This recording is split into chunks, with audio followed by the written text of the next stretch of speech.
자, 오늘 말씀을 보겠습니다. 에스겔서 22장 30절의 말씀입니다. 함께 읽겠습니다. 시작.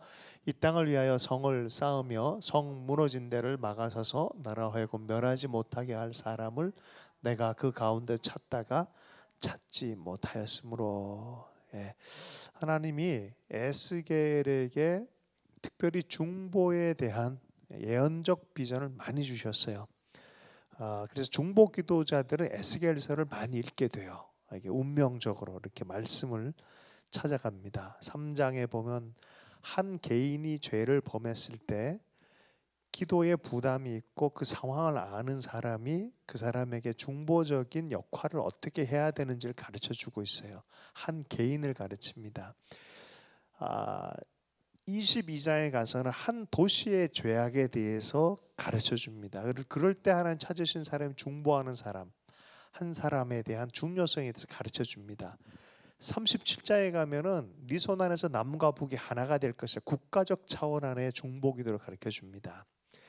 47장에 가면은 비로소 열방 전체의 부흥이 어떻게 일어나는지에 대한 마지막 때에 대한 모습을 보여줘요. 그래서 중보기도 관점에서 보면 쫙 딸려갑니다. 제가 20살 조금 넘어서 국가에 대한 기도에 대한 부담감을 가진데 맨 처음 주님께서 인도해 준 성경 구절들이 바로 이 구절이었어요. 근데 이게 어게인 107 할 때까지도 똑같은 하나님의 그땐 도시적 차원의 청년과 도시 차원의 부흥운동이 일어날 때 바로 이 구절로 하나님 말씀을 하셨어요. 깨달은 귀가 있어 좋겠습니다. 그런데요, 신대원에 들어가서 맨 처음 하나님이 만나게 한 사람이 바로 중보 기도자 리즈 하월즈라는 사람을 책을 통해서 만나게 됐어요. 그런데 그 순서 그대로 이 사람에게 일어난 것을 자기 간증으로 써놓은 책이에요. 여러분 이 책은 꼭 사서 읽어야 됩니다. 성령의 사람 리즈 하월즈의 중보 기도. 예전엔 그냥 리즈 하월즈 이렇게 나왔는데 요새 좀 제목이 바뀌었어요. 성령의 사람 리즈 하월즈의 중보 기도. 어떤 사람은 음악의 아버지 바하, 음악의 어머니 심수봉, 중보 기도의 아버지 리즈 하월즈 이렇게 얘기를 해요. 중보 기도의 엄마 사라리? 너무 무거워질까봐 얘기를 했는데 잘못한 것 같습니다. 어쨌든 그 중보 기도론 여러분 배울 필요가 있어요. 에스겔도 철저하게 배웠어요. 하나하나 배웠습니다. 실은 기독교의 역사는 중보 기도의 역사라고 해도 과언이 아닙니다. 리즈 하월즈의 책을 읽어보면은 한 사람에 대한 중보를 철저히 배웁니다. 그러니까 한 사람이 아플 때, 한 사람의 문제가 생길 때 그 사람을 향해서 기도를 어떻게 하는지 성령께서 가르칩니다. 듣도 보도 못하고 접하지도 못한 한 사람의 이름을 주고 이 사람을 위해서 기도하라라고 시키는 수준까지 갑니다. 그것을 위해서 정말 6개월 동안 나실인 서원을 해요. 머리도 안 깎고 정말로 하나님 앞에 성령의 충만한 구별된 삶을 살아갑니다. 처음에는 저녁에 이제 2시간 성경 읽고 1시간 기도하고 이 정도 수준으로 시작한 중보기도의 업무가 나중에는 하루 7시간, 8시간씩 국가를 위해서 기도하는 그런 임무도 깊어지고 상황도 달라지는 그런 인물이 되어져요. 그래서 이 중보기도가 뭔가 좀 더 깊이 알고 싶으면은 꼭 그 책을 여러분 읽으면 좋겠어요. 제가 전체적인 오늘 뭐 20분 내에 어떻게 긴 얘기 다 하겠습니까? 그러니까 여러분의 중요한 DNA만 딱 던져주고 우리가 그런 것을 계속 심고 있다는 것들 안에서 우리가 잠시 기도하는 시간 가지면 좋겠습니다. 예수님도 우리의 중보자가 되시죠, 그죠? 네. 대중보자이시죠. 그 한 사람, 그 찾는 사람 못 발견해서 멸망이 되지만 다 중보자가 못 되는 딱 한 분이 계속 서 계셔요. 그분의 이름은 예수 그리스도. 그의 중보로 우리는 살아나는 줄로 믿습니다.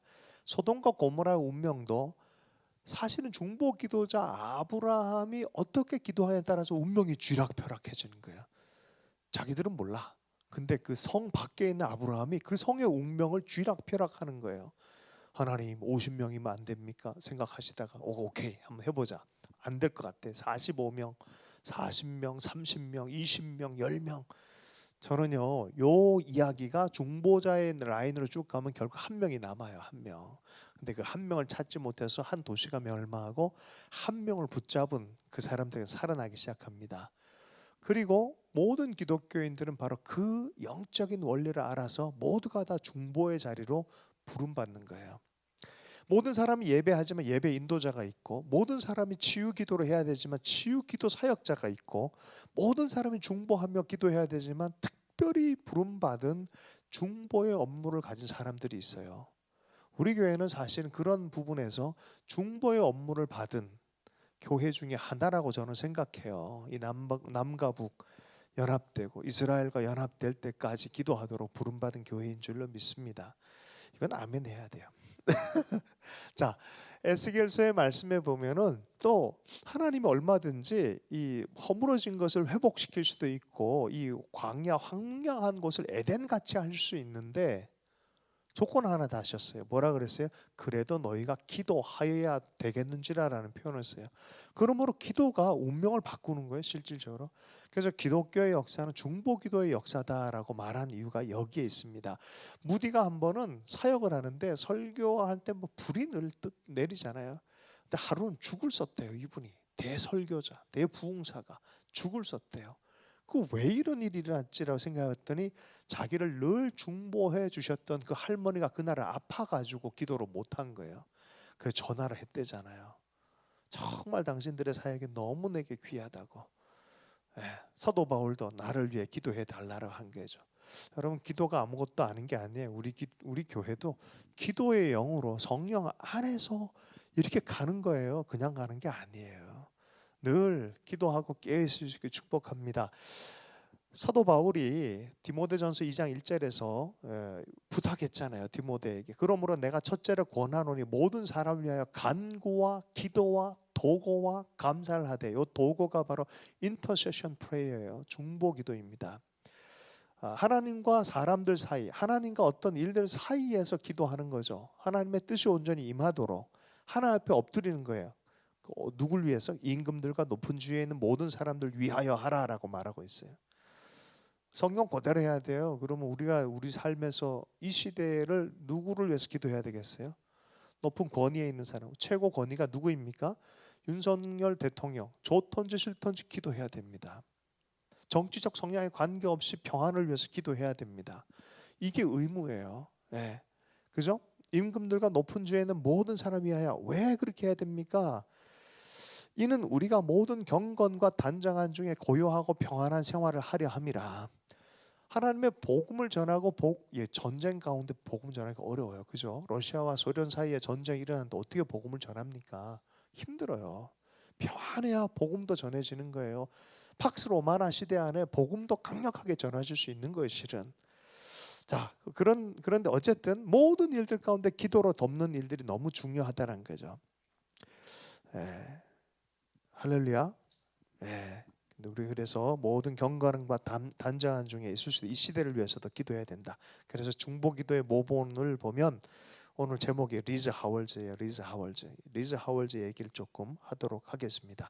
2007년도에 웨일즈에 간 이후로 저는 웨일즈에 갈 때마다 여기를 들립니다. 웨일즈 어느 날 갑자기 웨일즈에서 기도와 성경의 귀한 운동을 일으켰던 이 리즈 하월즈라는 사람이 눈에 들어왔어요. 갈 때마다 할렐루야 졸립니까? 네. 갑자기 리즈 하월처럼 서가지고 짧게 끝내야 되겠습니다. 분위기상. 리즈 하월즈를 안다. 손 들어보세요. 다 안다가 치십시다 그러면 짧게 빨리 끝내도록 하겠습니다. 웨일즈에 가면 웨일즈 바이블 칼리지를 설립한 분이에요. 근데 많은 사람들이 바이블 칼리지니까 바이블 칼리지의 학장이다라고 알고 있는데 그렇지가 않아요. 뭐라고요? 중보기도. 왜 이분이 유명해졌냐면은 13살 지나면서 광부로 살았었어요. 근데 22살쯤 돼서 미국으로 갔어요. 돈을 좀 많이 벌어보려고. 산업혁명 이후에 뭐 영국이나 미국이나 똑같아요. 그 열 몇 살 되면 뭐 환경이 안 좋으면 다 일을 해야 돼요. 그 지역은 다 광산이니까 광부의 일을 아버지 따라서 하는 거죠. 그러니까 돈 좀 많이 벌어 22살에 미국을 갔다 거기서 유대인 메시아닉 주의 목사는 이 모리스라는 분의 통해서 복음을 알게 되신 거죠. 강력한 복음의 일들을 경험을 한 거예요. 어쨌든 뭐 한두 명의 목사님의 영향을 받아가지고 다시 웨일즈로 돌아왔어요. 1904년, 1905년의 영적인 분위기 안에서 27살에 급기야 회심 체험을 합니다. 성령 하나님의 사로잡힌 인생이 되기를 하나님이 아주 강력하게 리즈 하월즈에게 말씀을 하셨어요. 많은 사람들이 죄를 다룬다고 생각하는데 사실 근본적인 건 죄보다 자아에 대해서 다스리는 거예요. 하나님께서는. 그죠? 자아가 온전히 옛 자아가 몰아지고 성령께 사로잡힌 자아가 되기를 원하느냐라고 하나님 챌린지 하셨어요. 그때 고민 가운데 온전히 하나님께 항복 선언을 해요. 그러면 성령 충만하게 되어졌는데 이 부흥의 흐름을 따라서 하나 둘씩 그때부터 중보 기도를 하나님께서 한 영혼 두 영혼 뭐 이렇게 상황들에 대해서 가르치고 배울 수 있도록 해주셨어요. 성령 세례가 임한 다음에 1910년도에 한나라는 자매님과 결혼한 이후에 1914년도에 아프리카 선교사로 헌신을 합니다. 이때 이미 4살짜리 아들이 있었어요. 아들의 이름이 사무엘이에요. 하나님이 또 말씀을 하세요. 온전한 헌신을 위해서 아들을 나에게 내놓지 않겠냐. 독생자 예수 그리스도를 내주신 것처럼 온전한 헌신을 위해서 아들을 삼촌에게 입양을 시키고 아프리카를 가버립니다. 아프리카를 가서 6년을 사역을 하는데 그때 당시 스페인 독감이라든지 많은 전염병이 있어서 굉장히 많은 사람이 죽어나가는데 리자 하월즈가 이미 기도의 깊은 차원을 들어가고 있는 과정 안에 하나님의 약속을 많이 받아요. 너희들에겐 전염병이 오지 않을 것이다. 그런데 정말 그런 일들이 많이 생깁니다. 그리고 6년 사역 이후에 그 지역의 아프리카 지역의 부흥의 역사들이 막 일어날 때쯤에 쉼을 하려고 미국을 잠시 일 때문에 들렸다가 무디 성서 신학교를 들리게 돼요. 무디 성서 신학교를 딱 들렸는데 성령님이 한마디 딱 하는 거예요. 네가 영국에서 이러한 일을 해주지 않겠냐. 요게 배경이에요. 요게 돈 한 푼 주지도 않았는데 네가 영국에서 이런 일을 하지 않겠냐. 뭔 소리예요? 그러니까 무디 바이블 인스티튜트를 세우라는 거예요. 그러니까 자기 이름을 쓰진 않고 웨일즈에 가서 웨일즈 바이블 인스티튜트를 세운 거예요. 이분이. 네가 이걸 하지 않겠냐. 그래서 웨일즈에 가서 그걸 세우는 거예요. 세우는 거. 세우는 과정 자체도 돈 한 푼 없이 하나님의 성령님이 어떻게 역사했는지 그 책에 잘 나옵니다. 한번 읽어보면 믿음이 상승해요. 그 책은. 와, 믿음의 역사가 이런 거구나. 여기 돌아가실 때 무슨 얘기를 한마디 하는 빅토리, 승리 이러면서 마무리를 하는데 이분이 사실 중보기도로 유명했던 것은 이스라엘을 향한 어떤 이 기도뿐만이 아니라 2차 대전이 되게 중요한 모멘텀이 돼요. 실질적으로 아프리카 전 지역에서도 사역을 하고 이미 왔죠. 열매 맺는 사역을 했죠. 이 사람의 책을 추천했는데 시티 스터드가 추천을 했더라고요. 뒤에 이거 보니까 아니 왜 시티 스터드가 여기 있지라고 봤더니 아프리카 이해가 됐어요. 하트 오브 아프리카로 하고 웩 선교 단체가 나중에는 웨일즈 바이블 거기에서 많은 회합을 많이 열었어요. 그러니까 이 웩 선교단체 시티 스터드란 캠브리지 7인 중에 한 명이 이분들이랑 너무 친해져 있고 나중에 이 학교의 학생 중에 한 명이 독일인 청년이 있었어요. 그 청년의 이름이 라인하르트 봉키예요. 이런 사람들이 이런 곳에서 배출이 된 거예요. 어마어마한 일들이 사실이라는 거예요. 지금 돌아가셨잖아요. 라인하르트 봉키. 전 세계에서 집회를 하면 100만 명 이상 모이는 몇 안 되는 분, 아프리카 몇 억의 사람들을 주님께로 인도한 분, 라인하르트 봉키. 자, 그런데 이 웨일즈 이 바이블 학교의 소유가 지금은 사실은 우리가 2007년도부터 막 땅 밟기를 하면서 그거 우리가 소유하자 막 하고 우리 돈도 거기 밑에 어디 숨겨놨어요. 숨겨놨단 말이에요. 막 기도도 막 했어요. 우리 이기도 선교사님 진짜 많이 기도했어요.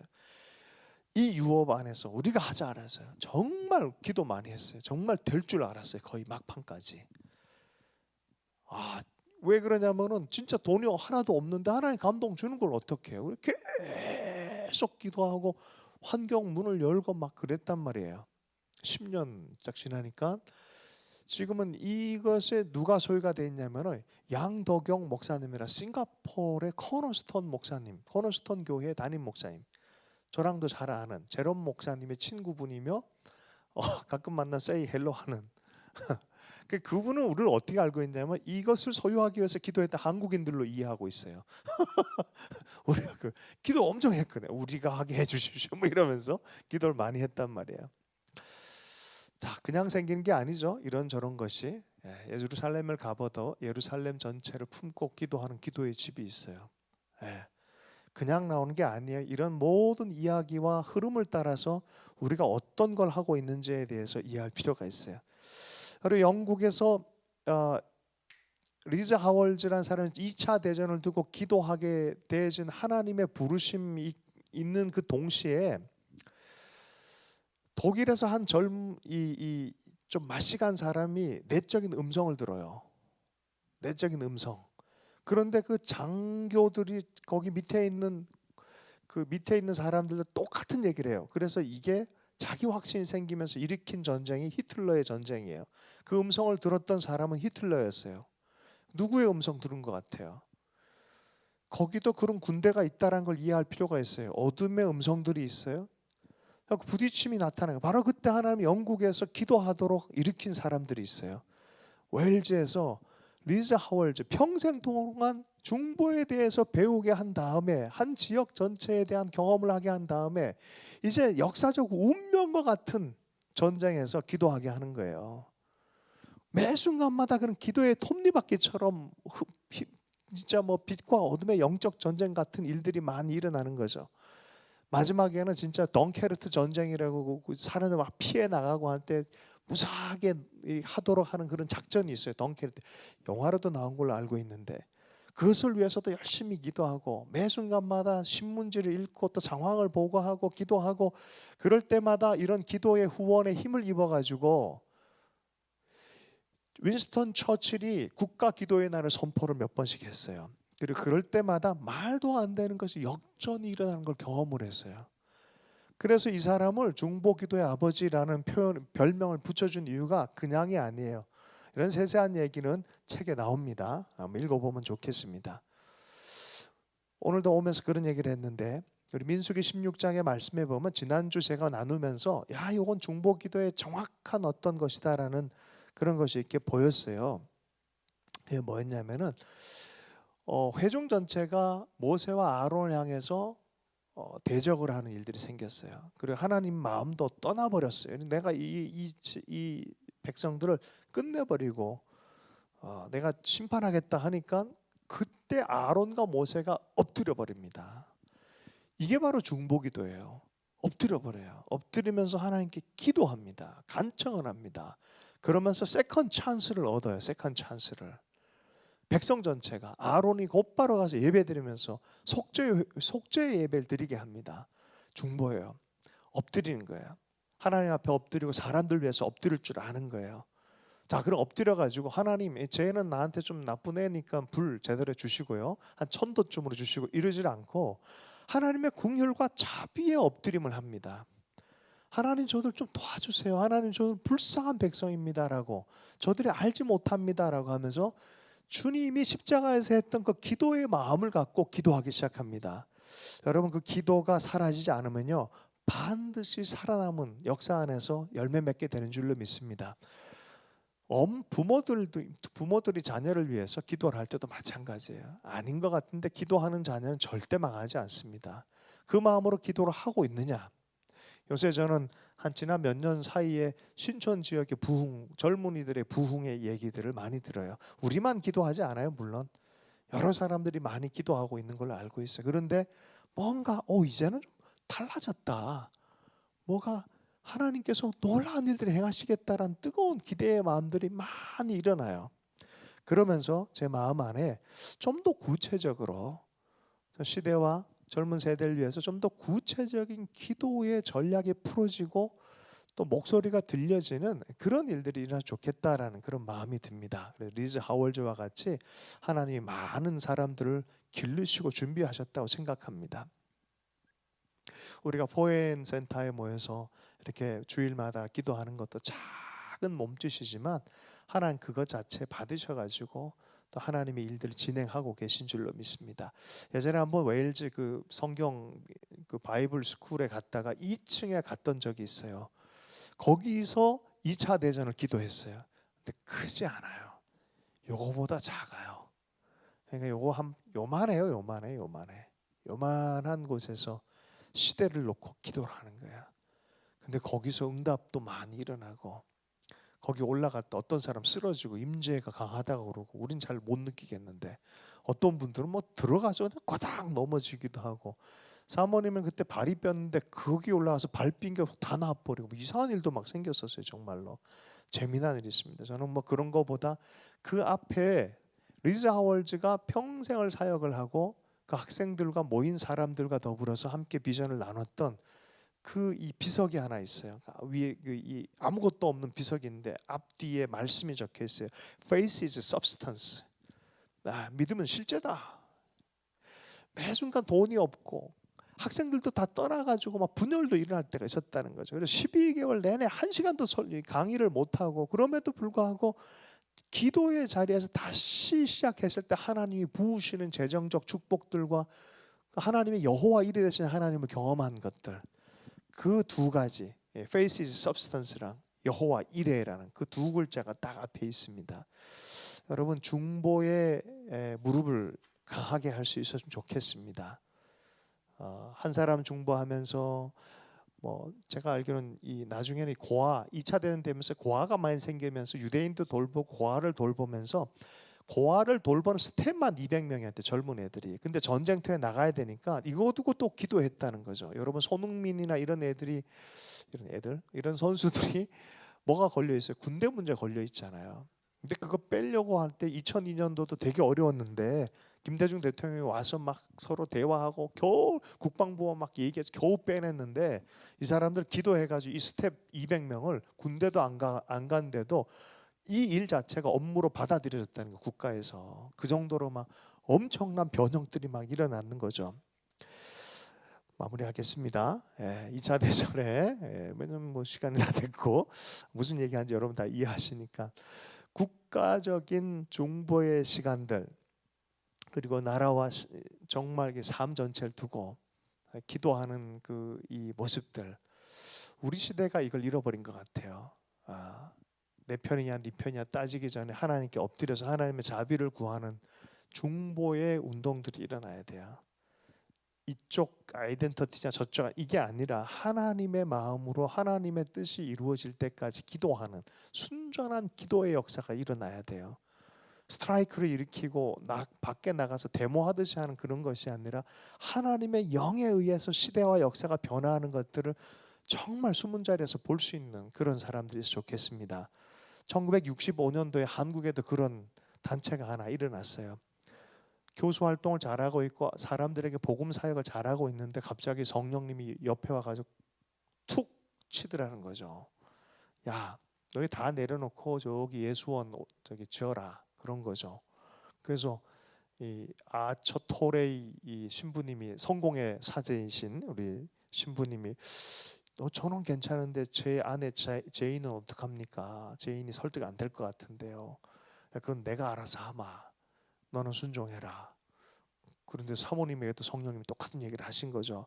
그래서 올라가서 12명이서 시작한 거예요. 근데 사실 많은 사람들이 예수원 그러면 기도와 노동이 기도이고 뭐 기도고 뭐 그러고 토지 운동 뭐 이걸로 알고 있는데 첫째 부르심이 그게 아니에요.